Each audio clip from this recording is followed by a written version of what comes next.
ঘটনাটা ১ যুগ পুরনো হবে। আমার এক বন্ধুর কাছ থেকে অর্থের বিনিময়ে একটি পরিষেবা গ্রহণ করতে হয়। যেটা অবশ্য আমার জন্য ছিল না, ছিল আমার এক আত্মীয়র জন্য। সে আত্মীয় সময় অতিক্রান্ত হয়ে যাওয়ার পরেও সে পরিষেবার বিনিময়ে অর্থ পরিশোধ করতে ব্যর্থ হয়। কিন্তু আমারও এতটা সামর্থ্য ছিল না যে আমি সে অর্থ পরিশোধ করি। ফলত বন্ধুর কাছে গিয়ে আমাকে যথেষ্ট লজ্জিত হতে হয় এবং ক্ষমাপ্রার্থী হতে হয়। সে বন্ধু আমাকে ক্ষমা করে দেয়। কিন্তু এখানে একটা বিষয় উপলব্ধি হয় যে দেখুন, পিতা মাতা চাচা চাচি নানা নানি দাদা দাদি আত্মীয় স্বজন সমস্ত আত্মীয় যে জ্ঞাতিবর্গ আছে তা হলো একটি শিশু বা একটি মানুষের জন্মগত অধিকার। কিন্তু বন্ধু হলো একমাত্র এমন একটি সম্পর্ক যে সমস্তটাই নিজের অর্জন।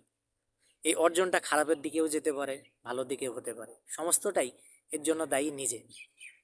একজন বন্ধুই পারে কাউকে উপরে উঠিয়ে নিতে, আবার একজন বন্ধুও পারে কারোর পা টেনে ধরে তাকে তলে ডুবিয়ে দিতে।